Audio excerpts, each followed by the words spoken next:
రామ్ నారాయణ్ రామ్. ఈరోజు మరో సమస్య ఉంది. అది రోజురోజుకి పెరుగుతూ ఉంటుంది. అది మిక్సింగ్. అవును, ఈ రోజుల్లో ప్రతి వస్తువులో మిక్సింగ్ ఉంది. ఆహార పదార్థాల్లో మిక్సింగ్ ఉంది, బట్టల్లో మిక్సింగ్ ఉంది, చదువులో మిక్సింగ్ ఉంది. ఈ రోజు సమయానికి సంబంధాలలో కూడా మిక్సింగ్ ఉంది. ఇక్కడ ఏ వస్తువు మిశ్రమంగా లేదు. దీని ప్రధాన కారణం ఏమిటి? మీరు అందరూ ఆలోచించారా? ఎందుకు ఇది జరుగుతోంది? దానికి కారణం ఏమిటి? దీనికి ఒకే కారణం: స్వంత స్వాధీనం. ప్రతి వ్యక్తి ఈ భూమిపై తన స్వంత స్వాధీనం స్థాపించాలనుకుంటాడు, ఏవైనా మరెవరికి నష్టాన్ని కలిగినా సరే.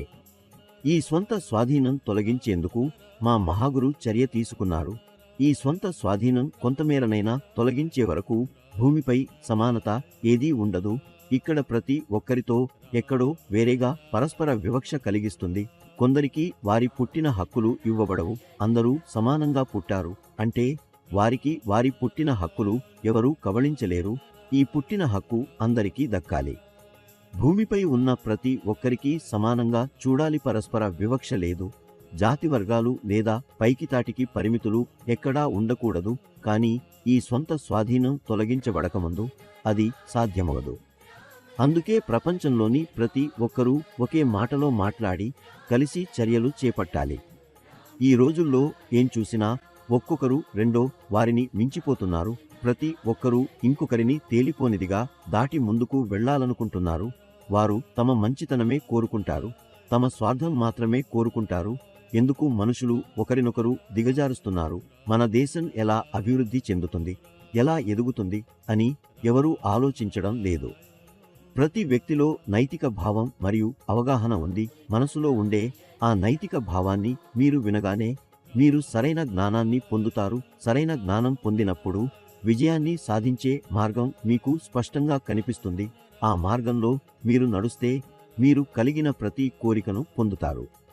ఈ ప్రపంచంలో ఉన్న ప్రతి విషయం ఆకాశం యొక్క ఆస్తి. ఆకాశం నుండి శక్తిని పొందిన తరువాత ప్రకృతి ఏర్పడింది. ప్రకృతిలోనే మనము ఉన్నాము. మన నైతిక భావం మనలను నడుచుకుంటున్నప్పుడు ఎప్పటికప్పుడు హెచ్చరికలు అందిస్తుంది. మనము అందరం ఒకే భూమిలో పుట్టిన జీవులం. అందరూ ఒకే భూమిపై నివసిస్తున్నాము. ఈ భూమికి ఒకే మతం ఉండాలి. అదే ప్రకృతిని మరియు ఆకాశాన్ని పరిగణించే మతం. అలాగే ఒకే జాతి ఉండాలి, జీవజాతి. ఇక్కడ మత, రాజకీయం, జాతి వర్గాలు, రాజ్యాంగం విషయాలు ఉంటే అందులో పరస్పర స్నేహం సాధ్యం కాదు. 84 లక్షల యోనులు పూర్తి చేసి మనిషి జీవితాన్ని పొందిన తరువాత కూడా మనుషులు ఒకరినొకరు ప్రతిబంధకులు. ఇలాంటి సమయంలో మనం రామ్ నారాయణ్ రామ్ పేరుతో అనుసంధానమయ్యే అవసరం ఉంది. ఎందుకంటే రామ్ నారాయణ్ రామ్ మాత్రమే మీ అవికల్పిత జీవితం దిశను సరిచేస్తాడు. ఒక వ్యక్తి రామ్ నారాయణ్ రామ్తో అనుసంధానమైతే అతనికి కొత్త దృష్టికోణం, కొత్త శక్తి లభిస్తుంది. ఈ మంత్రాన్ని జపించండి మరియు మీ జీవితంలో సానుకూల మార్పులు ఎలా వస్తున్నాయో చూడండి.